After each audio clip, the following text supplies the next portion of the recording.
Hi everyone, it's Karen here and welcome back to my channel. Today I have a brand new tutorial where I created a card using the same stamp in two different ways.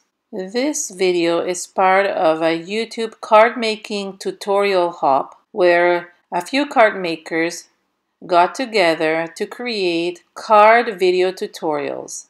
All the links to all the other videos are listed below in the description area so you can hop along. I've also linked all the products below as well. I used the Anemone Stamp from Altenew and I colored it two different ways with two different types of watercolor paintbrushes. I apologize for the blurriness when I was stamping. I didn't realize that my camera was out of focus when I was stamping the Anemone Stamp. However, I did fix this later on. All I did is take my Tim Holtz stamp platform and stamp the anemone flower and a couple of the leaves that came with the stamp set. This is an actual layering stamp set. However, I only used the last layer, which is the outline layer, because I knew I wanted to emboss the layers and then watercolor them inside. So I took some Ranger Superfine black embossing powder and embossed the flower and the leaves 4 times. I wanted to have 2 flowers and 4 leaves on each one of the cards. And I was going to color them one set with the Jane Davenport Mermaid Markers and the other one with the Zig Clean Real Brush Markers. I forgot to mention that the ink I used is a pigment ink from Altenew, and that's why I was able to emboss right on the black ink.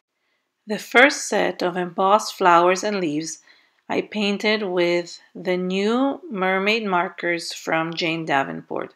These are glittery markers that are just beautiful. The ink already comes with glitter in them, so when you use them, they become very shimmery and glittery. I have to say that I really love them.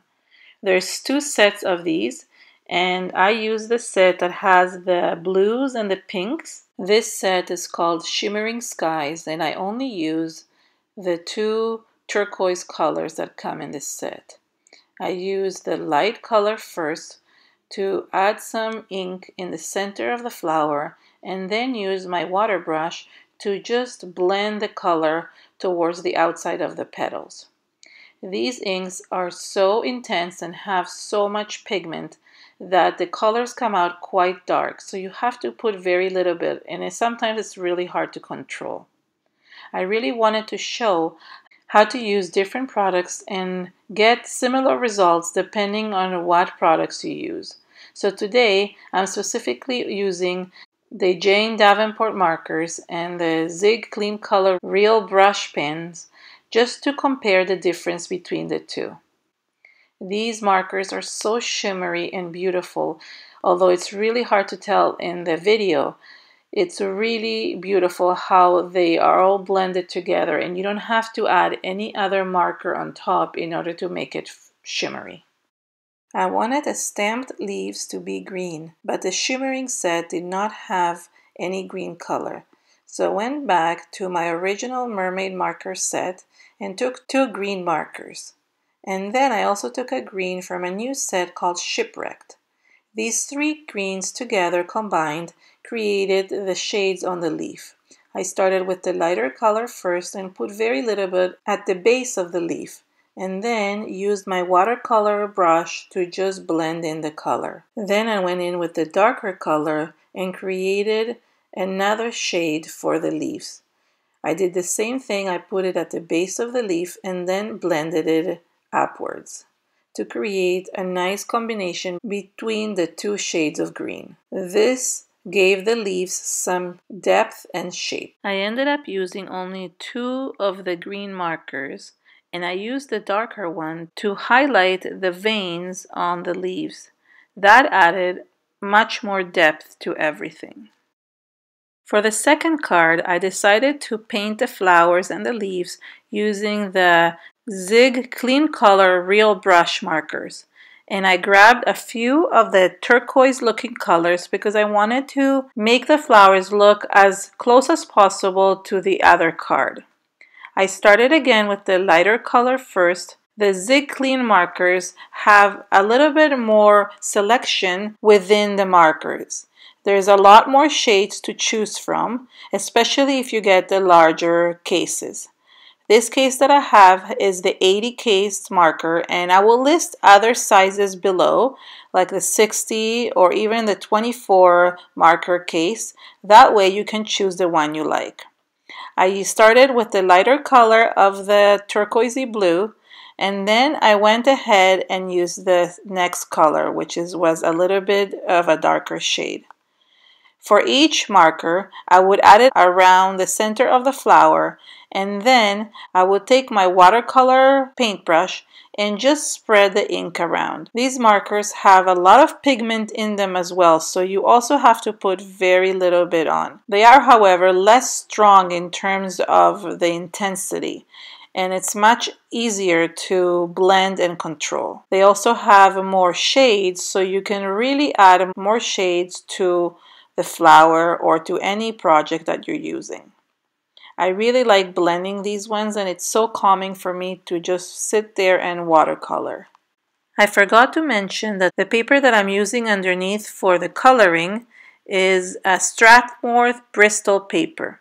You can use any type of smooth watercolor paper with these markers or with the Jane Davenport ones. I find that it's easier to have a smooth watercolor paper or a Bristol paper when you're blending the colors. So if you can't get the Bristol paper, you can always use hot pressed watercolor paper, and that gives you the best effect. I continued blending the colors in the first flower, and I even added a little bit of a green tone to the center of the flower. That really added a little bit of depth to the anemone. Then I decided to start coloring the leaves. So I started again with the lighter color at the base of the leaf, the same way I had done with the Jane Davenport markers. I even added a little bit of yellow in this one, but it really didn't show. Then I went ahead and added the next color, which is a little bit darker green, and I even went with a little bit of a darker one at the base as well. That way they all blended together when I added my watercolor marker, and it was really easy to just add all the shades at once. This is what I mean by these markers having a lot more options in terms of shades of the same color. I also did the same as I did in the other leaves, and I painted the veins of the leaves to create depth, and that really helped to bring it all together. I did the same thing with the other flower and leaves as I did with this one as well.